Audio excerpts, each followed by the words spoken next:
Chapitre 9. Un but nouveau dans la vie. J'aime beaucoup les châteaux. À mon avis, les châteaux du Moyen Âge ont une splendeur, une beauté et une attrait sans pareil. Peu de choses me procurent autant de plaisir que d'en observer tranquillement l'architecture dans tous ses détails. Regardez les énormes murailles et les tours qui contrastent avec le charmant paysage champêtre qui les entoure est pour moi une expérience presque céleste. Lorsque nous avons l'occasion d'en visiter un, ma famille et moi, nous pique-niquons généralement tout à côté. Nous mangeons des choses délicieuses. Nous jouons avec les enfants. Nous prenons de nombreuses photos. Tandis que moi, du coin de l'œil, je continue d'observer l'une des particularités du château. Pour moi, les châteaux peuvent être décrits par un seul objectif, glorieux. Glorifier quelque chose implique d'être capable d'apprécier les qualités d'un objet ou d'une personne. Glorifier, c'est pouvoir admirer les caractéristiques qui le distinguent, qui le rendent différent, unique, attirant. C'est-à-dire que glorifier, c'est pouvoir voir la beauté de quelque chose. Il y a quelques années, alors que je conduisais avec mes deux garçons encore petits dans la voiture, l'aîné Thomas me demande tout à coup ce que signifie glorifier Dieu. Je lui demandai, « Fiston, qui est le meilleur joueur de foot du monde? » « Messi, » s'exclama-t-il, sans hésiter. « Que font les gens quand ils vont au stade voir jouer Messi? Ils commencent à scander son nom. Et tous les trois, nous entendons à cœur. Messi, Messi, Messi. » Je dis ensuite à Thomas, « Fiston, pourquoi scande-t-il son nom? » Et il me répond bien entendu, « Parce que c'est le meilleur joueur. Parce que personne ne peut faire ce qu'il fait. » Alors, je dis, c'est exactement ce que glorifier Dieu veut dire. Glorifier Dieu, c'est pouvoir voir que personne n'est comme lui, qu'il est le meilleur, que personne ne peut faire les choses qu'il fait, qu'il est différent et spécial, qu'il est bon et que son amour est incomparable.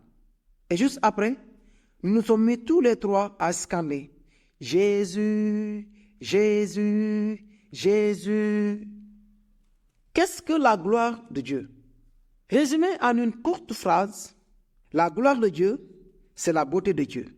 C'est tout ce qui le rend unique, spécial, différent, attirant, précieux, excellent et vertueux. John Piper l'exprime ainsi. La gloire de Dieu, c'est la beauté de l'excellence de ses multiples perfections. Il y a en Dieu une plénitude infinie et surabondante de tout ce qui est bon. La gloire de Dieu, c'est l'harmonie parfaite de tous ses attributs en un être infiniment beau et personnel. Quant à Tim Chester, il écrit « La gloire de Dieu est la somme de toute son essence, son amour, sa bonté, sa beauté, sa pureté, son jugement, sa splendeur, sa puissance, sa sagesse et sa majesté. » Que signifie donc glorifier Dieu? Glorifier Dieu, c'est pouvoir apprécier sa beauté, c'est estimer, chérir et valoriser qui est Dieu. C'est considérer que Dieu est digne de notre amour et par conséquent, aimer tout ce qu'il est.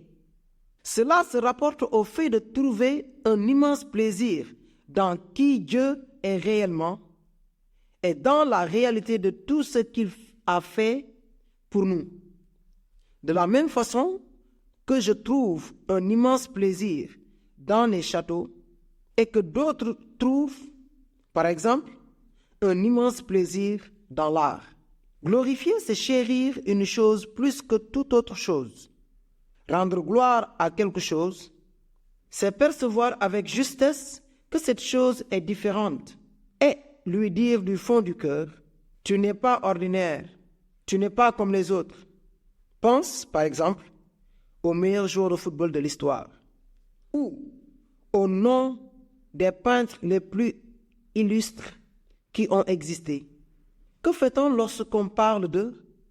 On les exalte, on les met au-dessus de tout le reste.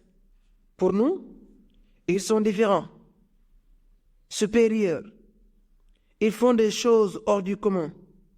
Ils ont le pouvoir de faire des choses sublimes et sans pareil que personne d'autre ne peut faire. Que ce soit un tableau ou un but, pour nous, ils sortent du lot. Autrement dit, nous les glorifions. Avant de poursuivre, je voudrais expliquer un concept important.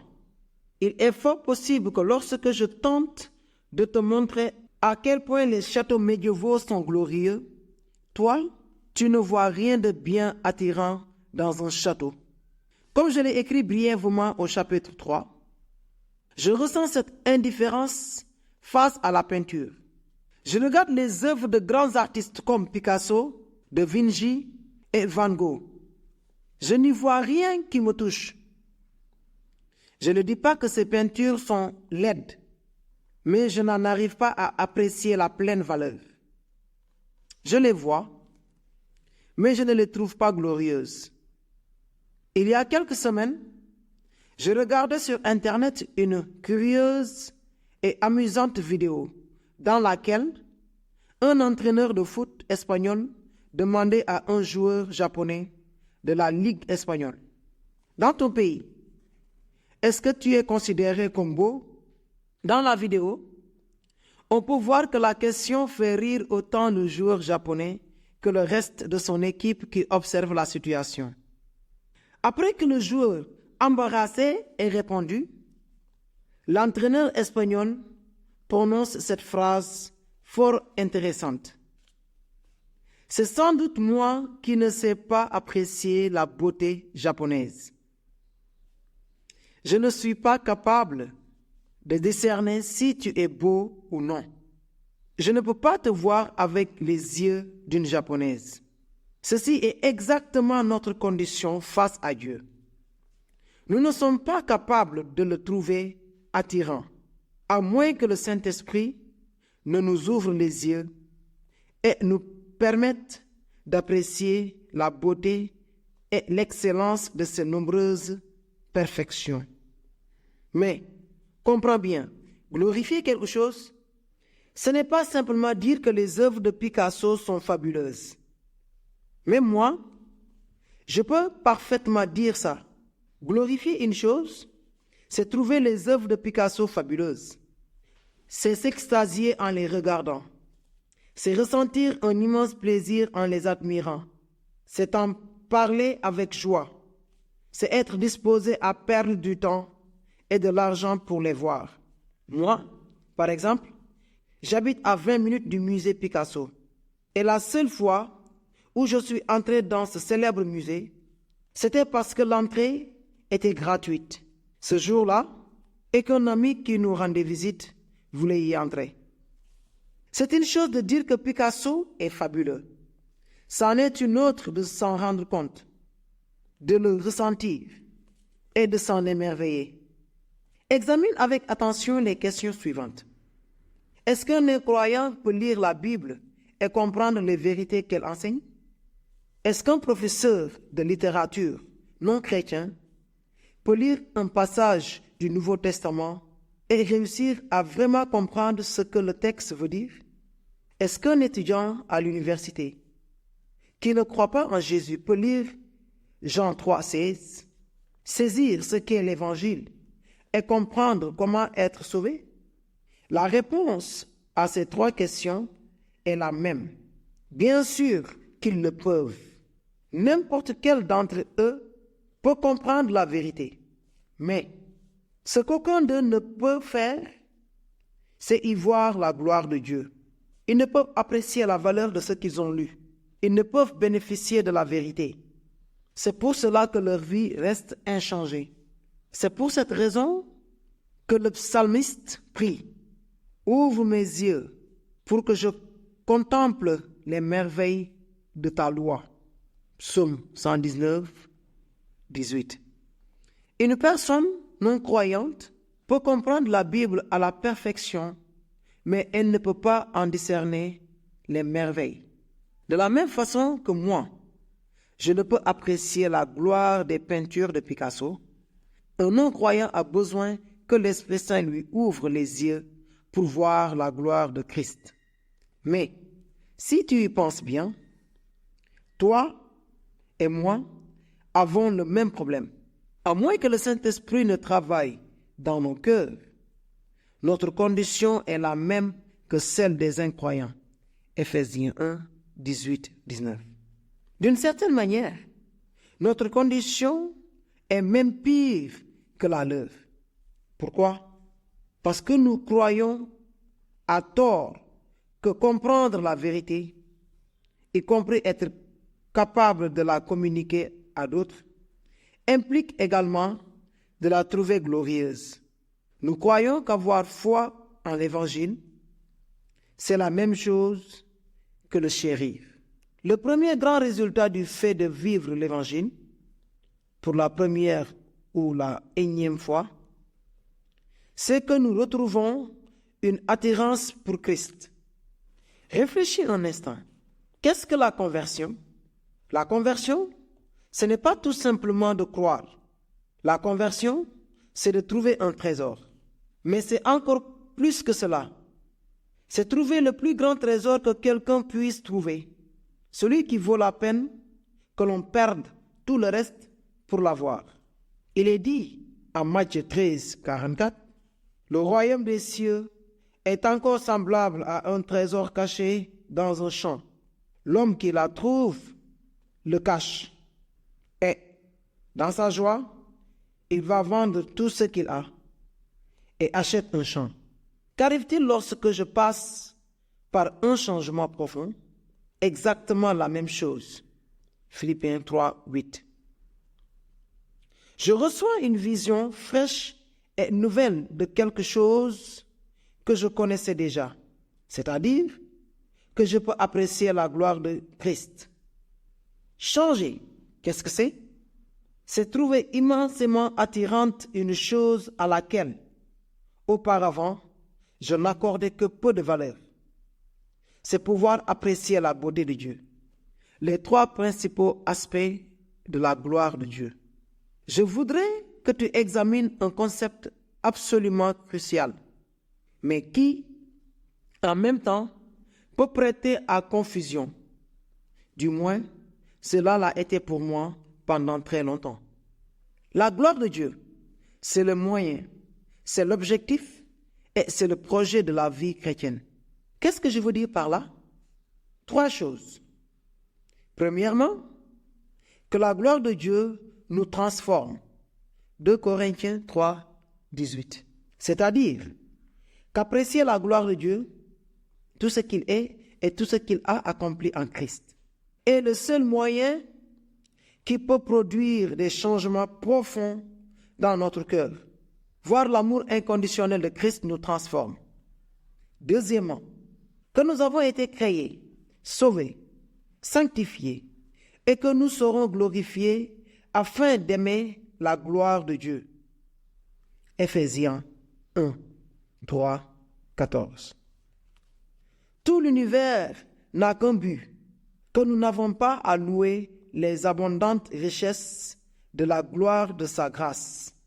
Cette réalité si claire et déterminante a pour résultat que le but principal de notre vie devrait être de le chérir encore plus, de l'apprécier davantage et de trouver de plus en plus de plaisir dans la personne de Dieu et dans son œuvre. Autrement dit, dans ce second point, vivre pour sa gloire signifie l'aimer. Troisièmement, que Dieu reçoive la gloire de notre part, de celle des autres. Autrement dit, que Dieu reçoive la gloire de notre part et de celle des autres. doit devenir notre principale manière de vivre. 1 Corinthiens 10, 31. Comme nous le verrons en détail plus loin, ces trois aspects de la gloire de Dieu sont une chaîne inséparable des résultantes consécutives. C'est seulement lorsque la première se produit que la seconde peut arriver. Et c'est seulement lorsque la seconde se produit que la troisième peut arriver. C'est-à-dire que l'une résulte de l'autre et qu'il est impossible d'en inverser l'ordre. Comme je veux essayer de te le montrer, on ne peut honorer Dieu que si on l'aime. Et on ne peut l'aimer que si l'on a pu voir sa gloire. Voyons en détail ces trois aspects. 1. La gloire de Dieu comme moyen pour changer, revivre notre premier amour. Vivre pour la gloire de Dieu est un résultat.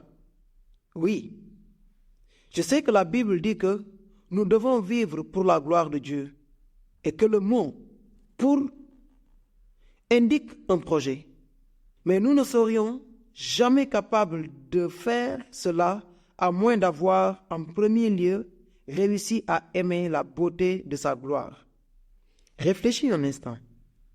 Je ne peux pas t'obliger, toi, à trouver du plaisir dans les châteaux. Mais tu ne peux pas davantage m'obliger, par exemple, à prendre un immense plaisir à manger des grenouilles grillées.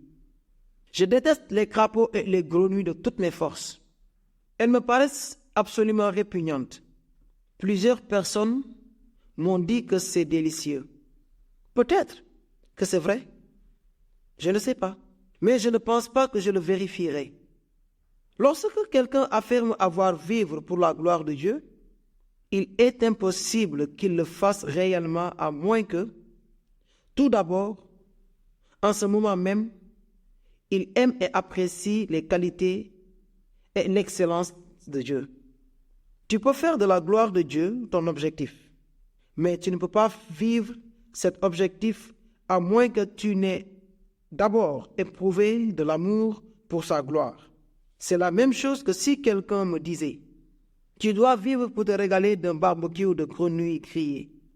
Elles sont extrêmement savoureuses. » Ma réponse à cet ordre serait « Écoute, tu peux m'obliger à manger des grenouilles.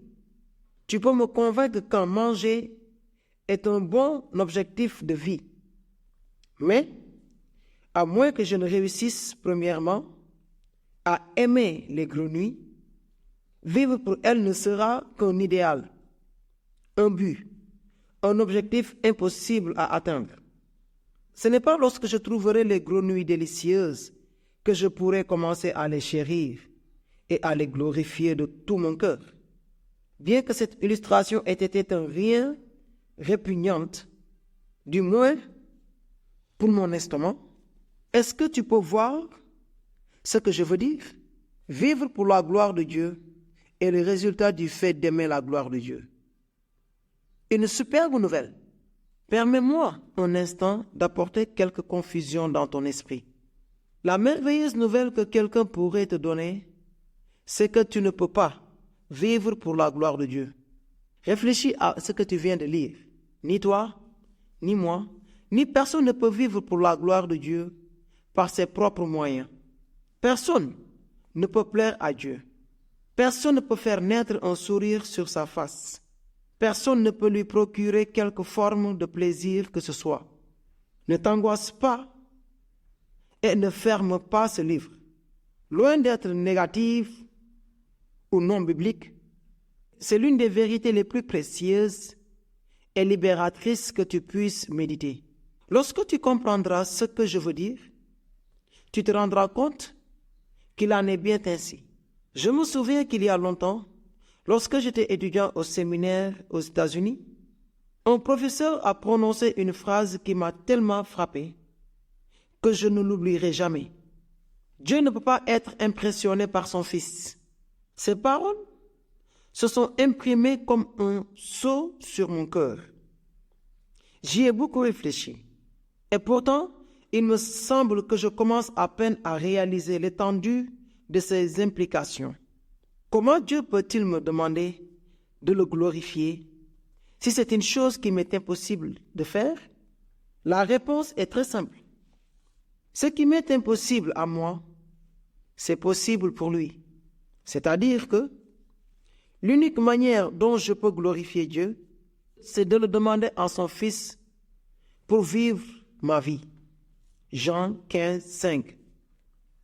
De la même façon, l'unique manière dont je peux vivre ma vie en demeurant en son Fils, c'est de me rendre compte que je ne peux pas la vivre sans lui. Pour cela, de quoi ai-je besoin? De l'Évangile. Un Sauveur qui me pardonne de ne pas vivre pour sa gloire et un esprit qui me donne le pouvoir de le faire. Quelle est l'inévitable conclusion? Je n'ai pas à impressionner Dieu, mais c'est plutôt à moi d'être impressionné par lui. La vie chrétienne, c'est de contempler la gloire de Christ avec l'Évangile pour filtre et, en étant fasciné pour lui, de vouloir qu'il soit glorifié. Est-ce que tu comprends? Je ne peux l'honorer que si je commence par l'aimer. La clé, ce n'est pas de me concentrer sur ce que je dois faire pour lui, mais de me laisser impacter par ce que lui a fait pour moi. Ce n'est pas lorsque cela se produit, et seulement lorsque cela se produit véritablement, que je serai rempli du Saint-Esprit et que je pourrai faire ce qu'auparavant je ne pouvais pas. Le glorifier. Toi et moi, croyons habituellement que nous pouvons glorifier Dieu. Je deviendrai missionnaire. Je partagerai l'Évangile.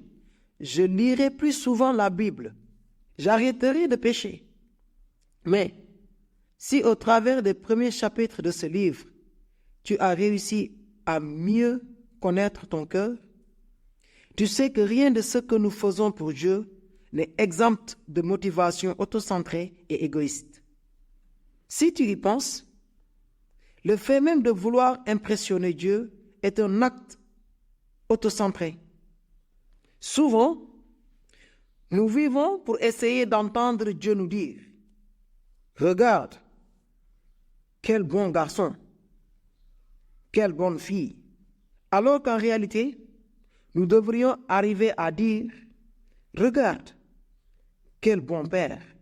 Il y a quelques années, je conduisais une retraite spirituelle avec quelques leaders et l'on m'a demandé de partager le célèbre passage de Jean 13, 1, 15, dans lequel Jésus lave les pieds de ses disciples. J'expliquais brièvement les premiers versets pour concentrer toute mon attention sur ce que voulait dire Jésus au verset 15. Lorsqu'il affirme « Car je vous ai donné un exemple, afin que vous fassiez comme je vous ai fait. » Le sens principal de ce que j'ai dit pourrait se résumer ainsi. Laver les pieds des autres signifie être disposé à faire pour quelqu'un ce que personne d'autre ne serait disposé à faire pour cette personne.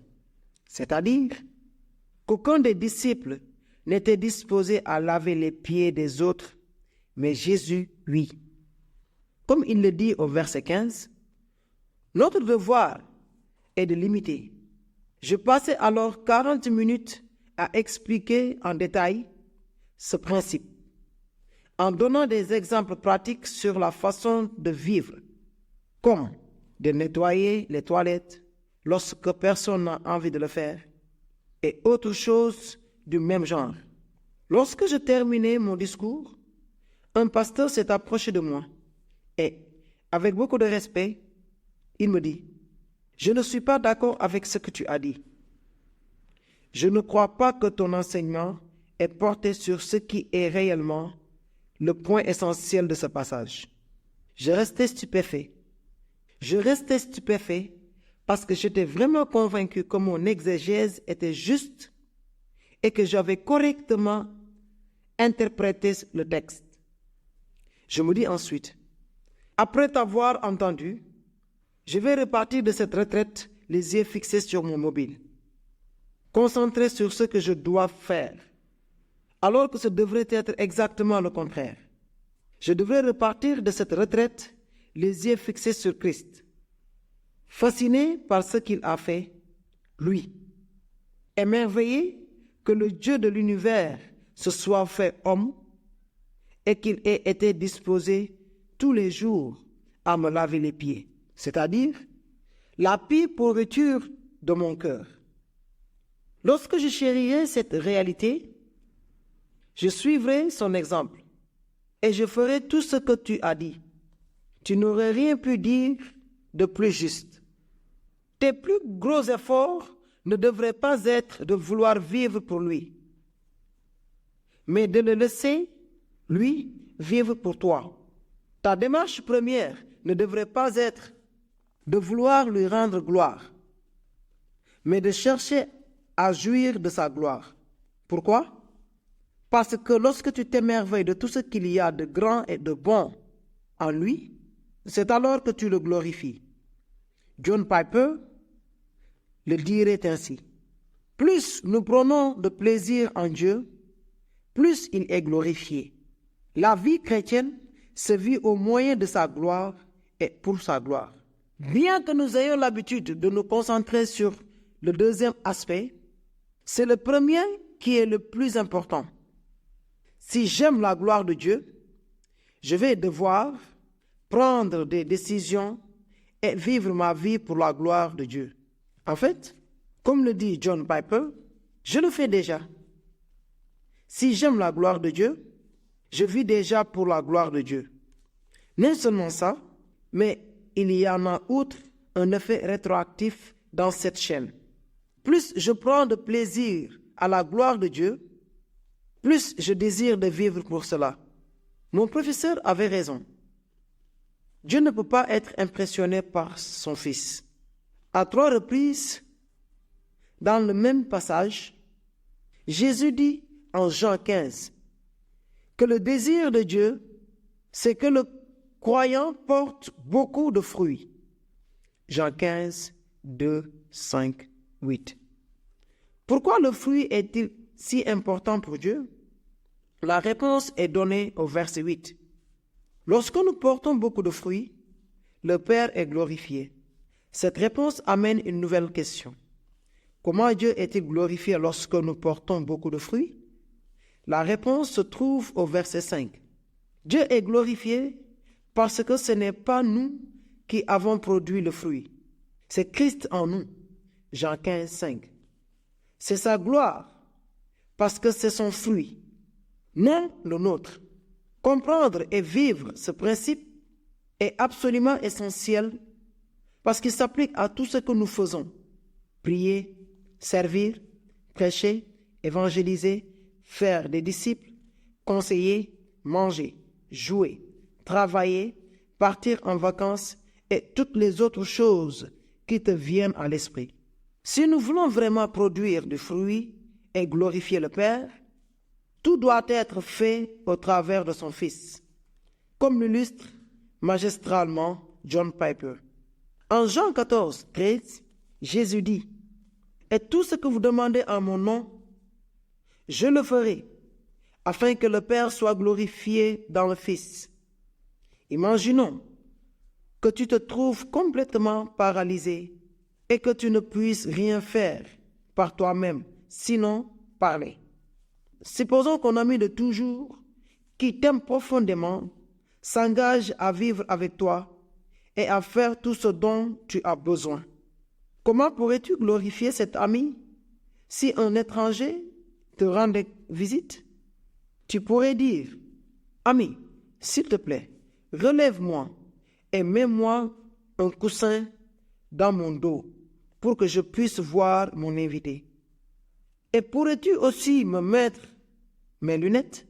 Ainsi, l'invité pourrait voir d'un côté que tes demandes démontrent ton incapacité de faire quoi que ce soit par toi-même. Et d'un autre côté, que tu as un ami fort et généreux. Ton ami est glorifié lorsque tu as besoin de lui et que tu lui demandes de continuer à faire quelque chose pour toi. Piper a raison. Pour rendre gloire au Père, il faut vivre dans la dépendance du Fils. Pour avoir besoin de la puissance d'un autre, il faut se regarder comme invalide. Pour recevoir la grâce, il faut être faible. 2 Corinthiens 12, 9 à 10. Pour cette raison, il ne s'agit pas de ce que nous pouvons faire pour Christ, mais de ce que lui peut faire en nous et pour nous, afin que, chaque fois qu'il le fait, il soit glorifié. C'est pourquoi le premier pas pour vivre pour sa gloire, c'est de vivre au moyen de sa gloire. Est-ce que maintenant tu comprends? Cette chaîne est inséparable. On ne peut pas en modifier l'ordre. Pour rendre gloire à Dieu, il faut d'abord l'apprécier plus que tout. 2. La gloire de Dieu comme objectif de vie. Vivre pour l'apprécier. La gloire de Dieu est le moyen pour changer, mais la gloire de Dieu est également notre plus grand objectif de vie. Chaque fois que mon épouse et moi organisons nos vacances, la première chose que nous faisons, c'est de regarder s'il y a des châteaux près de l'endroit où nous irons prendre du repos. Nous avons déjà apprécié leur gloire et nous voulons continuer à en profiter. Nous faisons tout cela avec ce que nous adorons, qu'il s'agisse du sexe, du foot, de l'art, de l'argent ou des châteaux. La réalité, c'est que dans la mesure où cela agit un peu comme une drogue, tu voudrais répéter l'expérience déjà faite et qui t'a procuré du plaisir. Chaque fois que je visite un château, il se passe la même chose. Je reste planté à le contempler. Si tu y penses, tous les châteaux se ressemblent un peu. On n'y voit guère plus que des murailles, des tours, des portes en bois.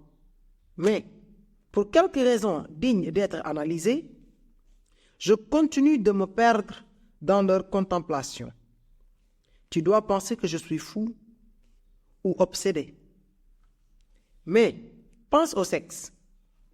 Les choses ne se passent-elles pas de la même façon? Pour un garçon qui lutte avec la luxure, est-ce qu'il lui suffit d'un seul regard? Se contente-t-il d'une seule fille? Et tous les corps des mannequins ne sont-ils pas semblables? Et les automobiles n'ont-elles pas toutes 4 roues et un seul volant? Est-ce que le logo sur l'avant ou la ligne de leur carrosserie sont réellement si importants? Et les vêtements? Y a-t-il tellement tant de différences entre un modèle ou un autre? Quant aux chaussures, le bleu marine est-il vraiment si différent du noir? Mon épouse affirme que oui. Mais moi, sincèrement, je ne vois aucune différence. Tous, absolument tous, nous sommes si minutieux et regardant avec les choses qui nous attirent et ont de la valeur à nos yeux. Même lorsque nous les connaissons bien, nous continuons de les analyser, de les étudier, de les examiner.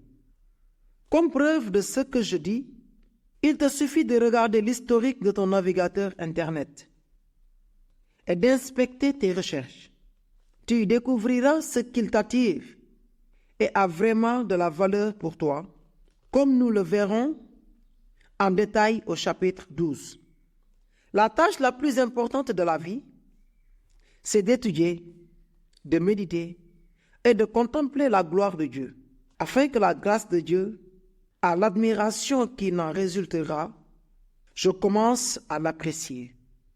Afin que grâce à l'admiration qui en résulte, je commence à l'apprécier.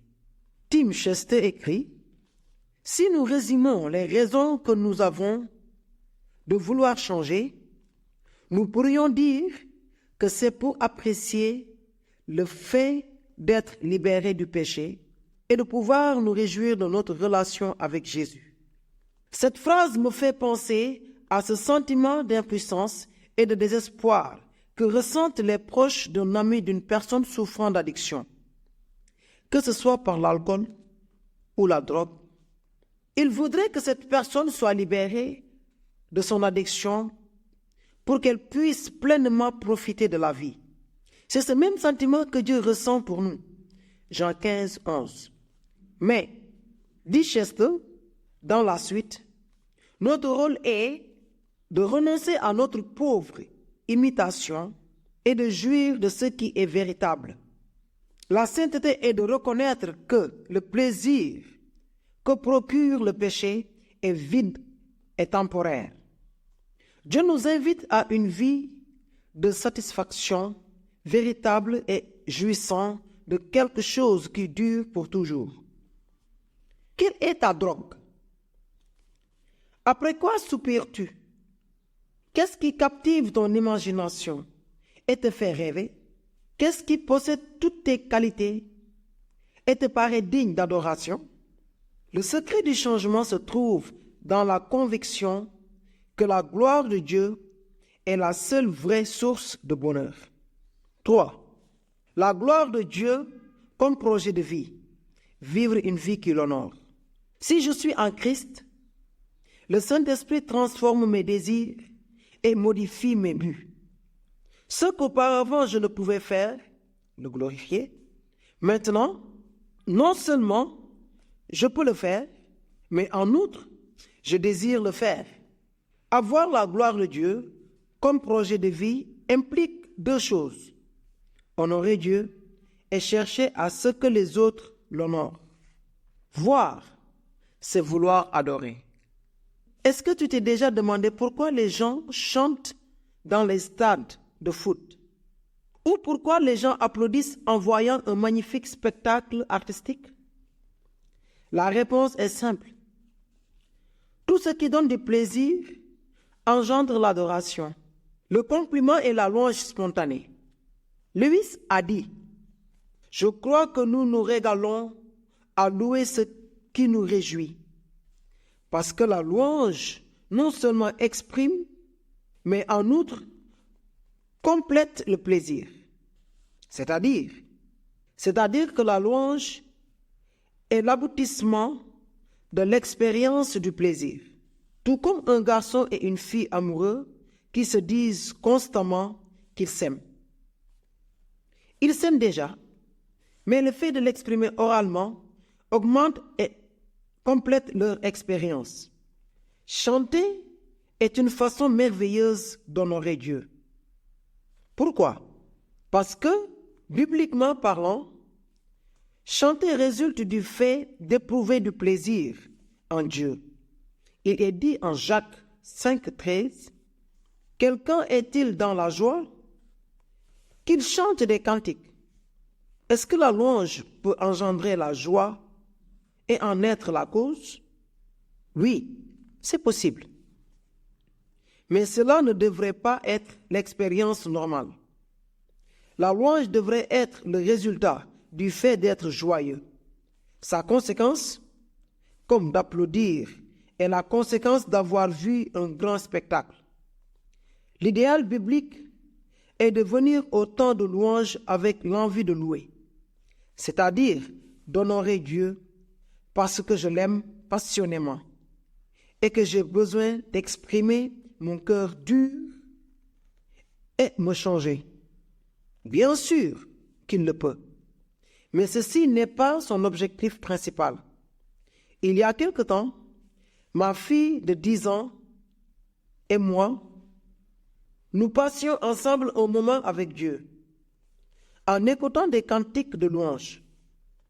À un moment donné, ma fille qui était confortablement installée dans un fauteuil a commencé à jouer avec ses jambes et à pédaler pour faire la bicyclette. Après quelques instants, elle s'est mise à chantonner sans conviction le cantique, tandis qu'elle glissait lentement sur le dos, du fauteuil vers le sol. Elle est très jeune. Je le comprends. Cela ne me dérange pas du tout qu'elle joue et s'amuse un peu tant qu'elle conserve un brin d'attention pour ce que nous sommes en train de faire. Finalement, j'ai arrêté le cantique et je lui ai dit, « Ma puce, qu'est-ce que c'est que de louer quelqu'un ?»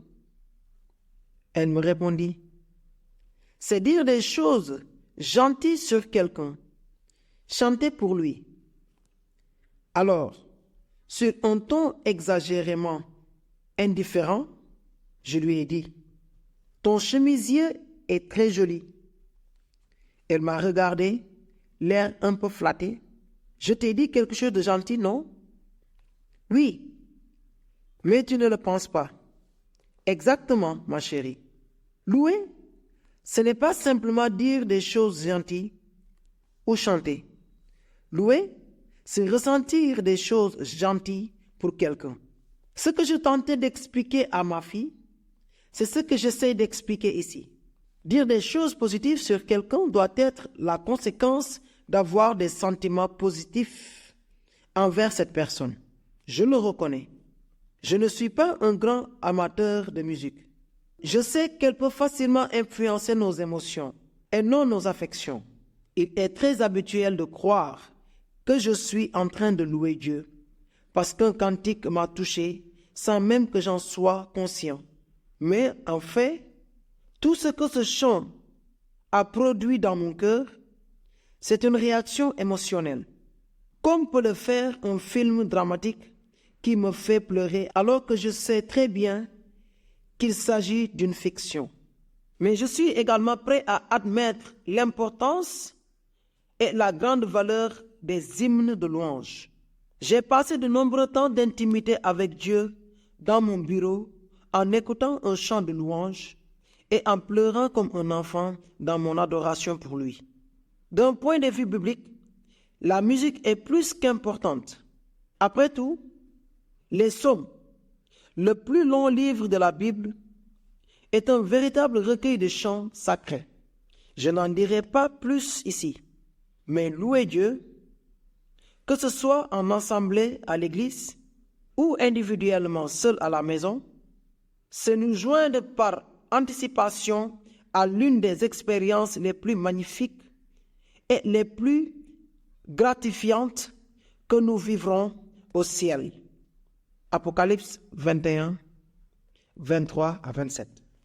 Et ce n'est pas seulement cela, mais, comme je l'ai déjà dit à plusieurs reprises, les émotions sont très importantes pour Dieu. Et il est nécessaire et sain de les exprimer. Matthieu 22, 37, 38. Comme le dit le psaume 47, 7, pouvoir chanter avec intelligence, c'est-à-dire avec réflexion et conscience, ce que l'on ressent vraiment pour Dieu est l'un de ses présents les plus précieux.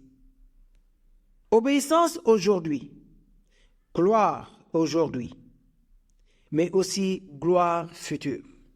Vivre pour la gloire de Dieu, c'est vivre de façon telle que les autres puissent voir en nous le caractère de Dieu.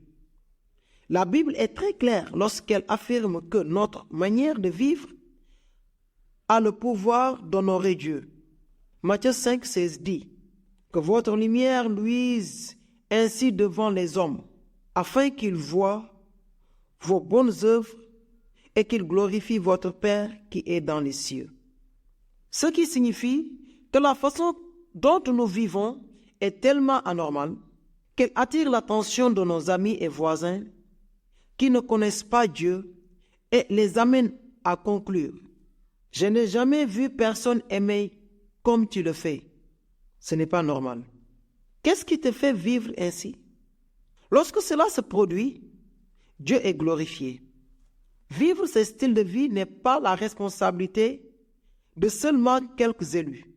C'est un commandement que nous devons tous suivre, pas à l'église, mais en dehors, à la maison, au travail et dans les plus petits détails de la vie quotidienne.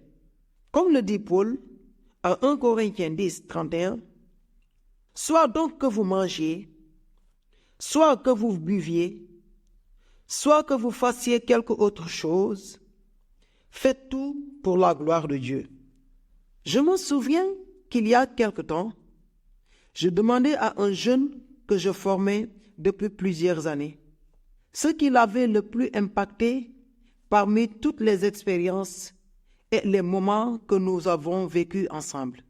Pour que tu comprennes mieux le contexte, il avait vécu quelque temps chez nous. Il m'avait accompagné dans des voyages missionnaires. Il m'avait entendu prêcher un grand nombre de fois. Nous faisions l'évangélisation ensemble et nous confessions l'un à l'autre nos péchés. Je l'avais conseillé très souvent et il y a encore beaucoup d'autres choses que nous faisions ensemble. Sa réponse à ma question fut une totale surprise. J'avais espéré qu'il dirait que cela avait été l'un de mes messages ou un sage conseil, mais pas du tout. Il dit, ce qui m'a le plus impressionné, c'est cette fois où nous étions dans une station-service et où l'employé qui s'occupait de nous a, sans le vouloir, cassé ton pare-brise. Et toi, tu as offert de payer à sa place la réparation. Personne ne fait ce genre de choses après avoir subi un dommage. Tu vois, un détail. Quelque chose de normal, mais d'anormal et tout à la fois quotidien. Honnêtement, jusqu'à ce qu'il mentionne cela, je ne m'en souvenais absolument pas. Je n'avais aucune idée qu'il m'avait observé. Mais, dans un simple petit détail, il avait vu la gloire de Dieu et cela l'avait marqué. Comme je l'ai dit précédemment, le pouvoir pour vivre de cette manière n'est pas le résultat de nos efforts, mais c'est définitivement la conséquence normale du fait d'aimer la gloire de Dieu au travers de l'Évangile.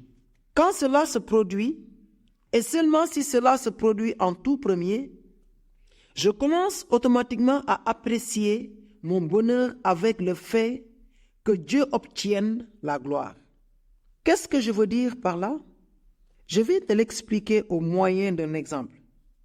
Il y a quelques années, je discutais avec un ami très proche au sujet de qui était le plus grand joueur de football de l'histoire. Il disait que c'était Cristiano Ronaldo. Et moi, je prétendais que c'était Lionel Messi. Évidemment, toute personne qui s'y connaît en football reconnaîtra que c'est moi qui avais raison. Pourquoi est-ce que je défendais tellement Messi? Parce que, bien qu'il ne soit pas facile de le voir, j'associais mon plaisir et mon bonheur avec ses victoires. Pour le dire autrement, quand il gagnait, je gagnais. Quand il marquait un but, je marquais un but. Quand il recevait la gloire, j'étais heureux. Quel paradoxe! Je n'ai jamais vu Messi. Je ne le connais pas personnellement. Je ne lui ai jamais serré la main. Et pourtant, qu'il le reçoive, lui, la gloire et la reconnaissance, me rend heureux. Sa gloire fait ma joie. C'est ce à quoi Dieu voudrait nous voir parvenir. Non pas à l'effort contraint et forcé pour faire des choses dont je n'ai pas envie, mais à une passion débordante et incontrôlable. C'est exactement ce qui m'arrive quand je parle de Messie. Je l'aime tant que je voudrais que les autres l'aiment aussi. Est-ce que je me force pour cela? Évidemment, non. Il faudrait qu'on m'aborde de la fermer pour que je cesse de parler de lui. Ne me traite pas trop rapidement de fanatique. Tu fais de même avec les choses que tu aimes passionnément. Par ailleurs, vivre pour la gloire de Dieu ne rend pas seulement gloire à Dieu aujourd'hui, mais d'une certaine façon, cela accumule de la gloire pour Dieu pour le plus grand jour de Christ, demain. Regarde ce qu'écrit Paul.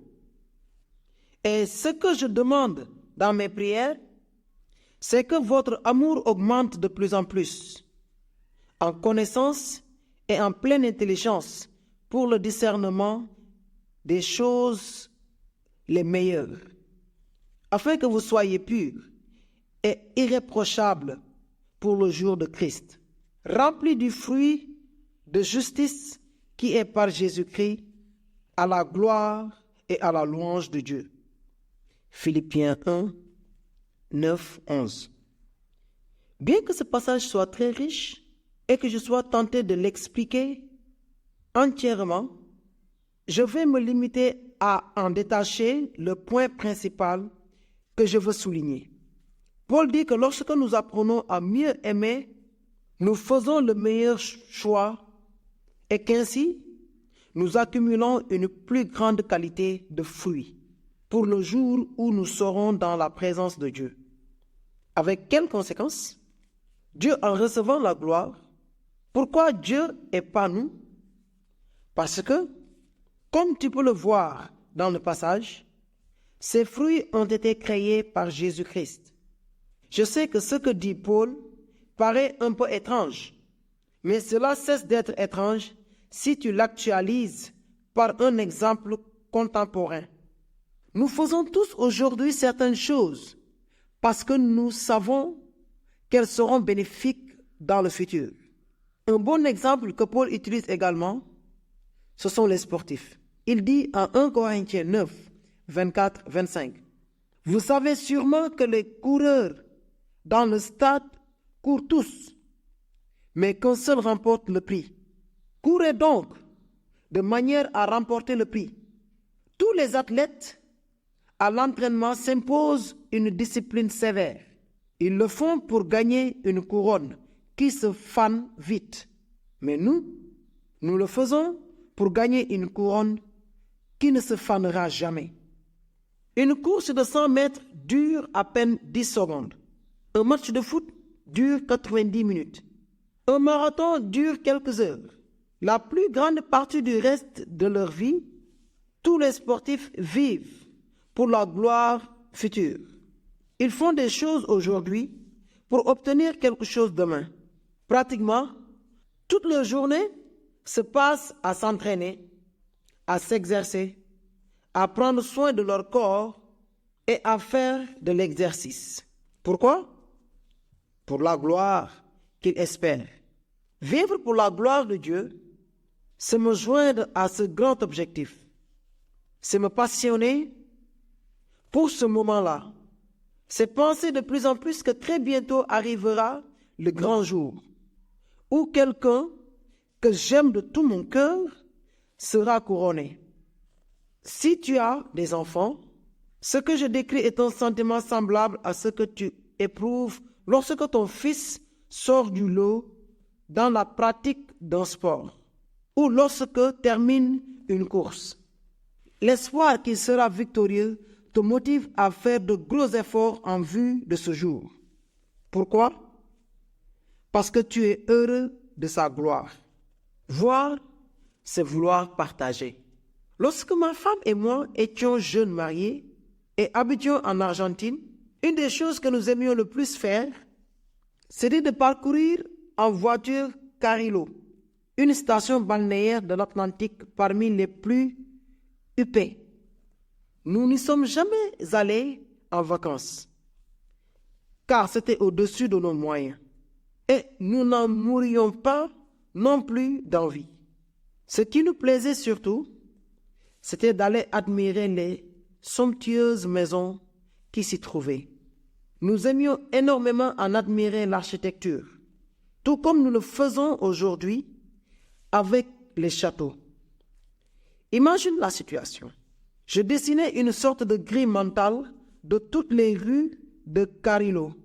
Et chaque jour, nous parcourions en voiture une différente partie de cette jolie petite ville. Chemin de sable, énormes pinces de toutes les tailles et de différentes couleurs, et une multiple incroyable maison pour les riches et célèbres. Ni mon épouse ni moi ne rêvions d'y aller en vacances, et encore moins d'y vivre. Ce que nous aimions, c'était seulement les maisons. Comme nous le disions alors, nous adorons profiter de la richesse des autres. L'idée est que si tu avais été avec nous dans la voiture, tu aurais entendu un mot qui revenait encore et encore à chaque nouveau parcours. Regarde, regarde cette maison. Regarde celle-là. Regarde ce jardin. Regarde un peu la déco. Regarde, quelle splendeur. Regarde, regarde. Chaque forme de plaisir donne envie de le partager. Nous parlons tous des choses que nous aimons. Nous ne pouvons pas ne pas les partager. Nous ne pouvons pas nous taire. Que fais-tu quand tu reviens de vacances? Tu achètes de nouveaux vêtements. Ou lorsque ton équipe de foot préférée gagne un match, tu veux en parler. Tu ne peux pas t'en empêcher. Que font la plupart des gens lorsqu'ils se prennent en photo dans un lieu magnifique? Ils le partagent sur Facebook. Nous voulons tous partager ce qui, pour nous, est spécial, ce qui vaut la peine d'être vu. Voir, c'est vouloir partager. Dans notre cas, partager combien Dieu est fantastique à nos yeux peut se faire sous 3 formes pratiques: la mission, l'évangélisation et le discipulat. Je trouve absolument fascinante la déclaration donnant la raison d'exister de l'église Bethlehem Baptist Church, où John Piper était pasteur. Il explique la raison d'être de leur église par cette phrase précise et magnifique. Nous existons pour répandre la passion pour la suprématie de Dieu pour toutes choses, pour la joie de tous les peuples. Quel excellent résumé de la raison pour laquelle nous sommes tous ici. Comment réaliser cela de manière pratique et concrète? En nous impliquant avec régularité dans l'évangélisation personnelle, dans le discipulat d'autres croyants et par le soutien de la prière et l'aide financière aux missions, il est impossible pour tout véritable chrétien de ne pas être changé dans l'une de ces 3 formes de partage. Si j'affirme que Dieu est mon plus grand trésor et que je ne me passionne pas pour ce trésor, alors quelque chose ne va pas. Expérimenter la gloire de Dieu, c'est vouloir la partager. Autrement dit, si je n'ai pas le désir de parler de Dieu, ou si je n'ai pas envie que d'autres le connaissent, alors c'est que je ne l'aime pas, c'est que je ne vois pas sa valeur et sa beauté, et que ne les apprécie pas. Que dois-je faire dans ce cas? Me forcer à l'évangéliser, m'obliger à changer, me forcer à servir? Non, je ne pense pas. Comme nous le verrons au chapitre suivant, ce n'est pas le premier pas. Ce que je dois faire, c'est revenir à la question qui vaut des millions. Pourquoi? Pourquoi est-ce que je n'ai pas de passion pour Dieu?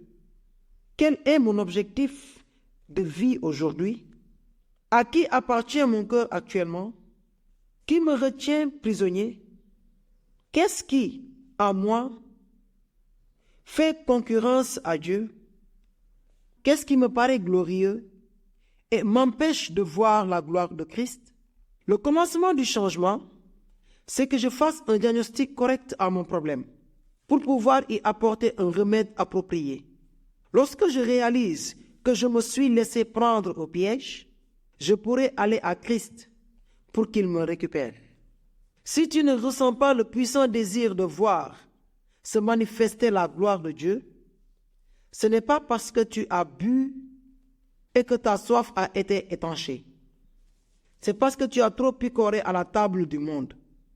Ton âme est pleine de petites choses qui ne laissent plus de place pour les choses importantes. Comment savoir si je suis bien en train de glorifier Dieu? Je pense que la réponse à cette question peut se résumer en un seul mot: le contentement. Comment puis-je savoir si en ce moment même je vis pour la gloire de Dieu? Le meilleur moyen de le savoir, je pense, est de voir si mon cœur est comblé, si je ressens de la joie, si sa gloire me satisfait et si elle me suffit. Qu'est-ce que le contentement? Le contentement est un état du cœur qui fait qu'une personne se sent comblée, sans grand désir non assouvi et dont tous les besoins de base sont satisfaits. D'après la Bible, cet état de satisfaction intérieure ne peut se produire que si je bois l'eau qui satisfait véritablement. Ésaïe 55, 1, 3. Jean 4, 13, 14. Regardons ensemble un passage qui corrobore cette pensée. En Philippiens 4, 13, il est écrit « Je puis tout par celui qui me fortifie ». Dans certains milieux, ce verset est interprété ainsi. Christ me donne la force de pouvoir tout faire. Si cette interprétation est juste, et elle ne l'est pas, ce que Paul veut dire, c'est que Christ me transforme en une espèce de Superman. Selon cette interprétation, Jésus peut me donner la force physique de soulever une voiture, d'arrêter un train ou de voler comme un avion. Le texte dit tout, et pour cela implique toute chose. Bien que mes exemples soient volontairement exagérés, je considère cette interprétation comme complètement erronée. As-tu déjà rencontré des chrétiens qui, après avoir prié et passé du temps avec Dieu, ont plus de force physique que d'autres et sont devenus une espèce de Superman? La réponse est évidente. Non. Néanmoins, une seconde interprétation, plus saine, affirme qu'il s'agit de quelque chose de spirituel et non de physique. Dans ce cas, Philippiens 4, 13 veut dire « Christ me donne la force spirituelle de tout supporter ». Si on regarde le contexte du passage, on voit que Paul écrit aux Philippiens pour les remercier d'un don d'argent qu'ils lui ont envoyé. Au verset 11 et 12, il dit qu'il a appris à vivre sans argent pour manger et qu'il a également appris à avoir de l'argent en abondance. Dans les deux situations, si tu as été fortifié par Christ, c'est-à-dire que d'après cette interprétation, Jésus donne à Paul le pouvoir spirituel de tolérer ou de savoir comment agir. Dans une situation de pénurie, comme dans une situation de prospérité, en lui, il peut tout. Je reconnais que c'était mon interprétation. Il y a encore quelques semaines, lorsque je me suis remis à méditer ce texte en profondeur, je crois que cette interprétation est pour le moins incomplète. Pour bien comprendre le texte, il faut définir certains points clés. Tout d'abord, Paul est clairement en train de parler de quelque chose de spirituel et non de physique. Pour ne pas parler de son estomac, il fait une analogie. Il n'est pas en train de dire, sans manger, une personne non chrétienne peut tenir 40 jours maximum. Avec Christ, elle peut tenir 80 jours. Ce n'est pas l'enseignement ici. Paul parle du cœur, non de l'estomac.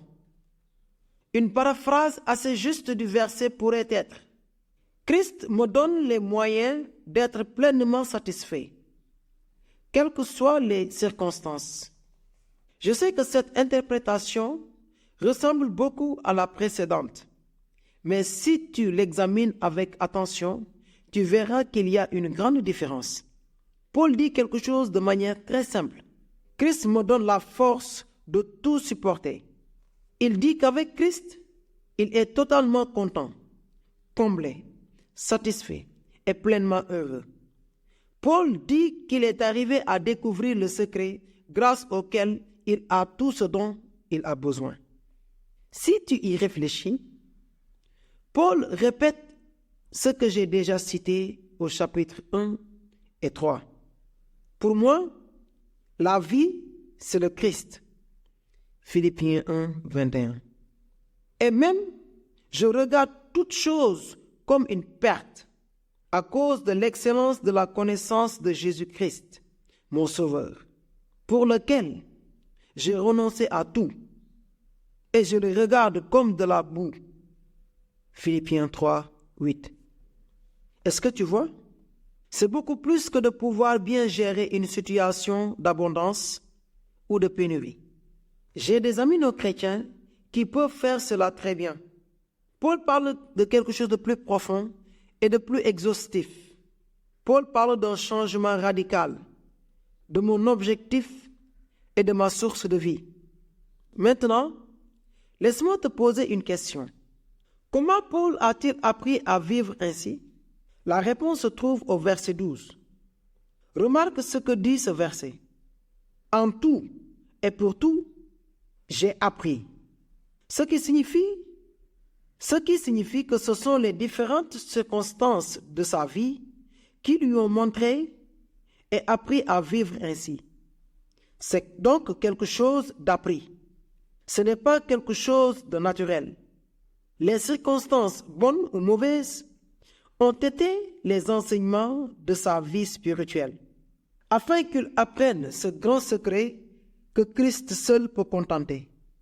Mais remarque bien que ce ne sont pas seulement les circonstances difficiles ou de manque qui l'ont aidé à comprendre cela, mais aussi les moments de grand bien-être, les temps de grande abondance.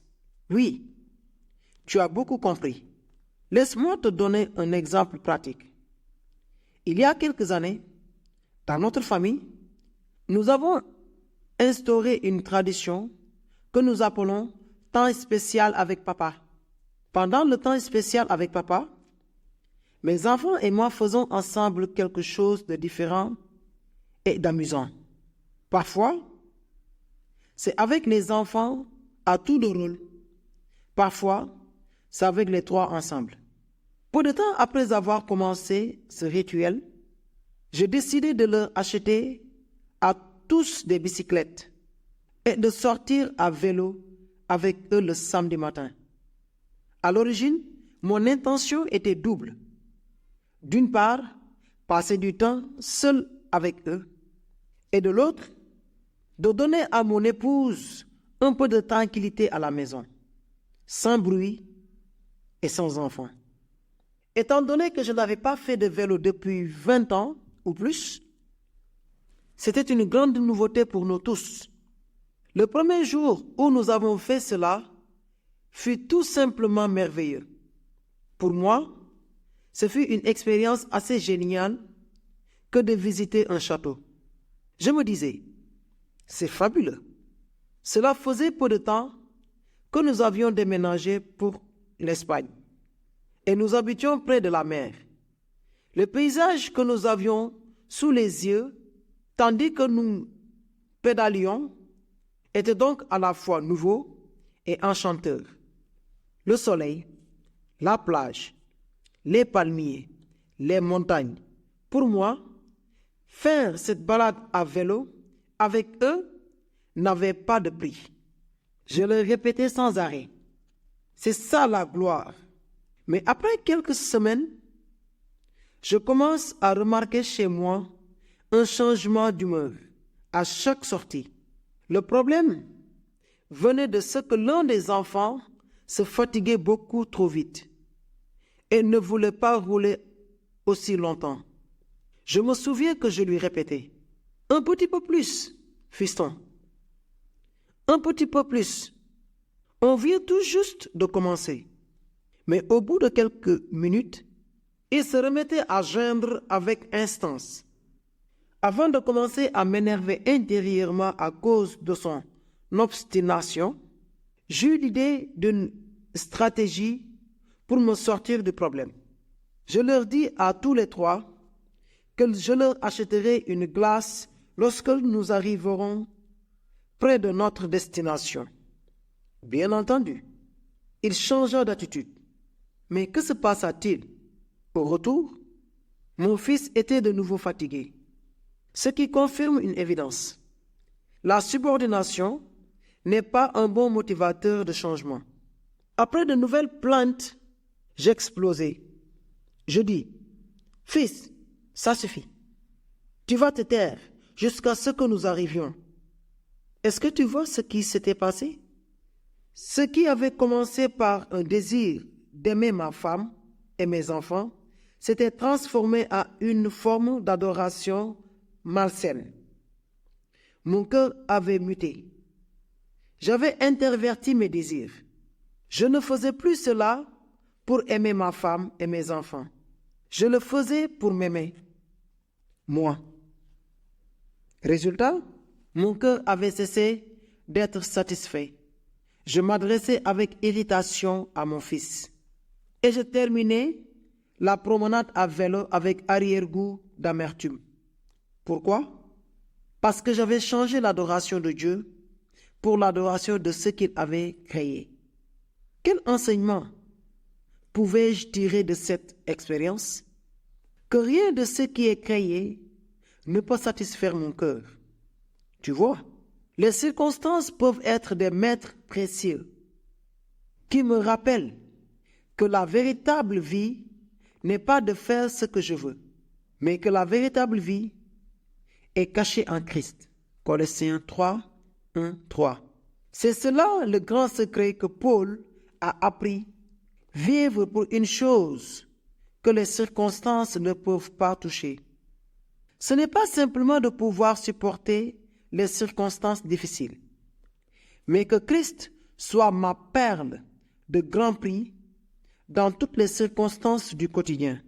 Rien ni personne n'a le pouvoir de te voler ton plaisir, si ce plaisir te vient de la personne de Jésus. Si tu l'as, lui, tu possèdes tout. Rien ne te manque. La liberté de ne pas avoir besoin que changent les circonstances. Le contentement est un résultat. Ni toi, ni moi ne pouvons le forcer. Tu ne peux pas m'obliger à être satisfait. Je le suis ou je ne le suis pas. Tu peux essayer de changer les circonstances afin que je sois comblé. Mais tu ne peux pas m'obliger à me sentir ainsi. Si mon fils est renversé par une voiture, tu peux tenter de me consoler, me prendre dans tes bras, être avec moi dans ma douleur, mais tu ne peux pas m'obliger à être content. Comme nous l'avons dit au début du livre, si je n'aime pas la danse, tu peux m'obliger à aller voir un ballet avec toi, mais tu ne peux pas m'obliger à y trouver du plaisir et à me sentir du fond du cœur pleinement satisfait et comblé. C'est la même chose avec la gloire de Dieu. Comment puis-je savoir si je glorifie Dieu? La réponse est très simple.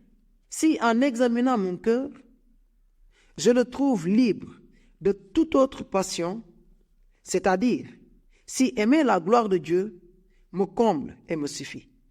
En un mot, si je suis satisfait. Si aujourd'hui, ce n'est pas ton cas, laisse-moi t'encourager en complétant l'un des enseignements du passage de Philippiens 4. Paul dit au verset 12, « En tout et partout, j'ai appris. » Qu'est-ce que cela implique? Que changer est un processus. Le contentement en Christ est quelque chose qui s'apprend.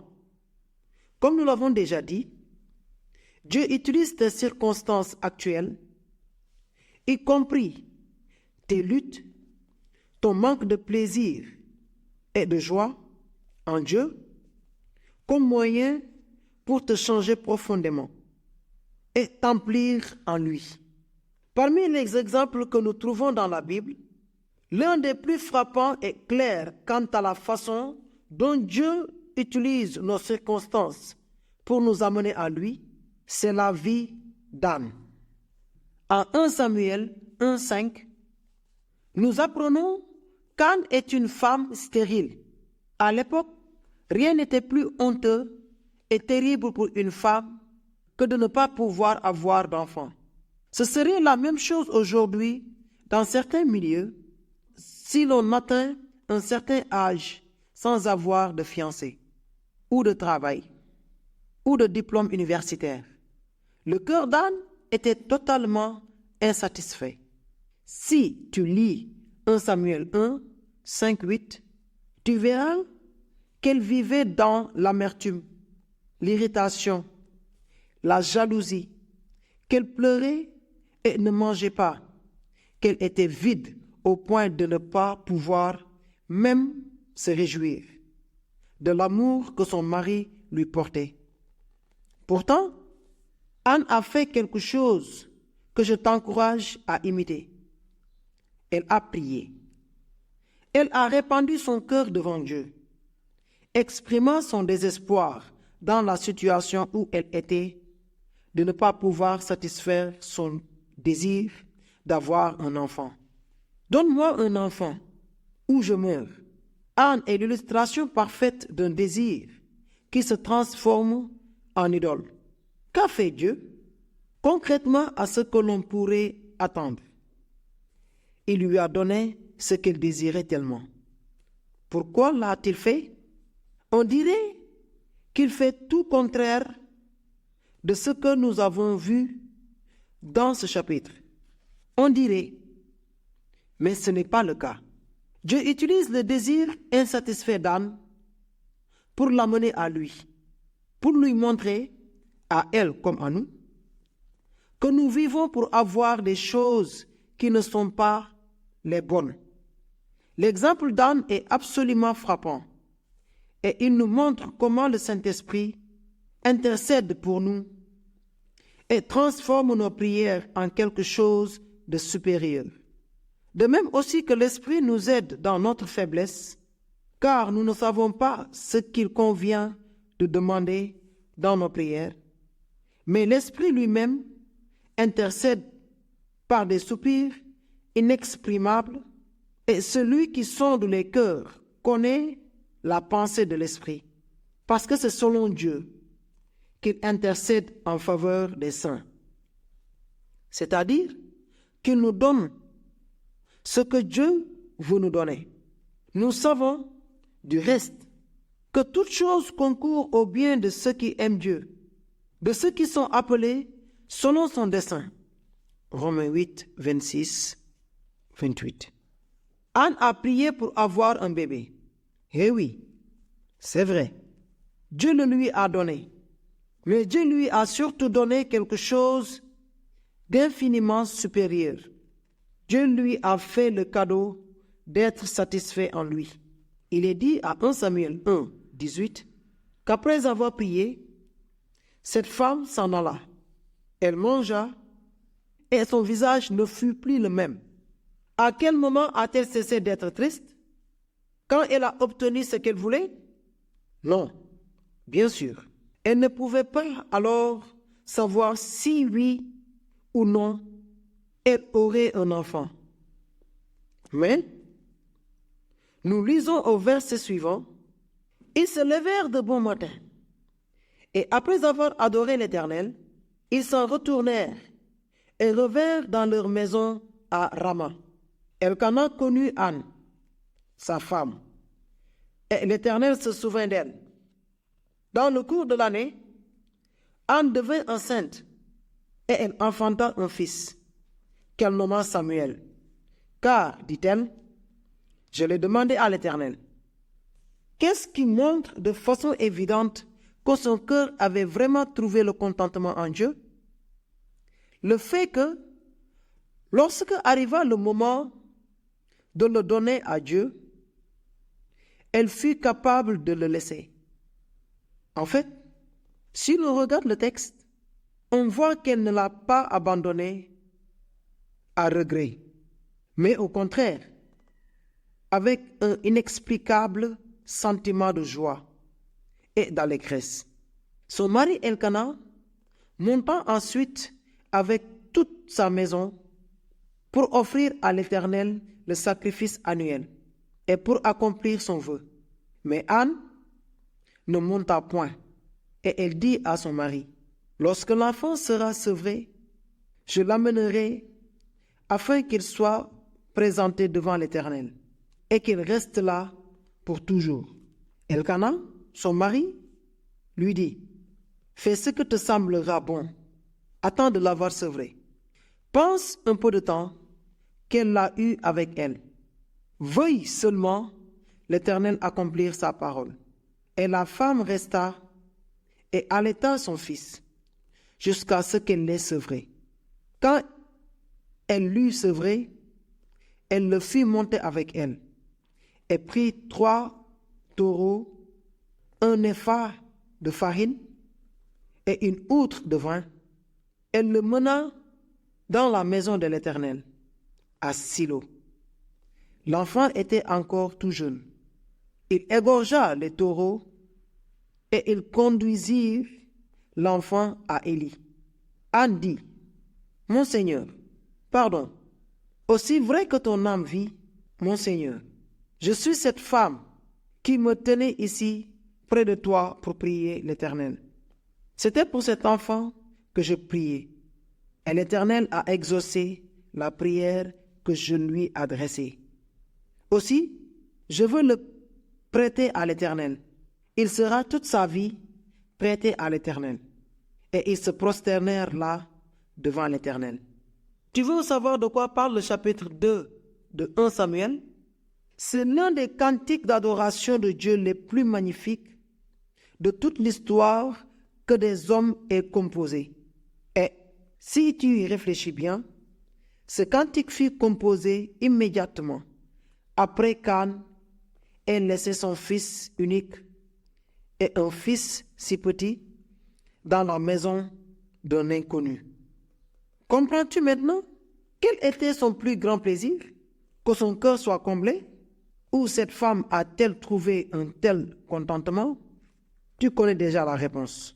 Mais, en y réfléchissant, il y a une autre question encore, plus frappante et surprenante que nous pourrions poser à propos de ce texte.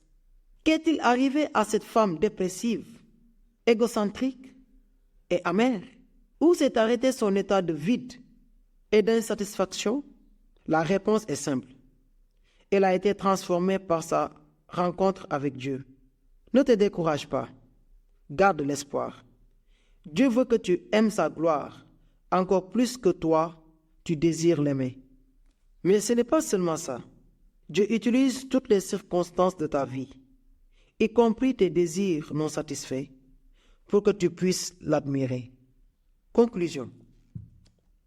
Toute la gloire que ce monde peut désirer, expérimenter ou offrir, tous les ballons d'or, tous les Oscars et tous les Emmy, toutes les promotions au travail, toutes les augmentations de salaire, toutes les vacances, toutes les voitures, toutes les maisons, toutes les finances, tous les enfants, tous les châteaux, tout ensemble et beaucoup, beaucoup plus, c'est le genre de gloire que possède Dieu et qu'il veut partager avec toi. Cette gloire qui est à ta possession grâce à Christ, c'est la gloire que Dieu veut que tu commences à connaître et à aimer.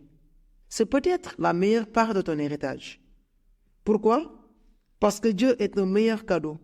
Il n'y a rien ni personne de meilleur que lui. Notre récompense, c'est Jésus lui-même, rien de moins, et tout ce que Dieu est pour nous en lui. Le salut ne réside pas principalement dans le pardon des péchés, mais dans la communion avec Jésus. 1 Corinthiens 1, 9. Le rôle du pardon est d'ôter tout ce qui fait obstacle afin que cette communion soit possible.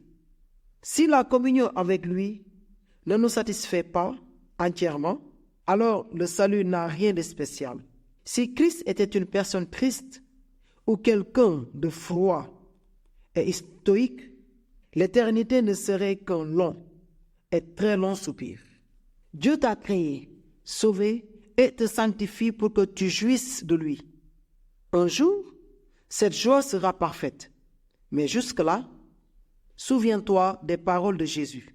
Je vous ai dit ces choses afin que ma joie soit en vous et que votre joie soit parfaite. Jean 15, 11. Qui pourrait nous offrir quelque chose de meilleur? À celui qui seul nous offre un plaisir sans pareil. À celui qui seul satisfait parfaitement. À celui qui seul mérite notre cœur tout entier. À Dieu seul sage, soit la gloire au siècle des siècles. Par Jésus-Christ. Amen. Romains 16, 27.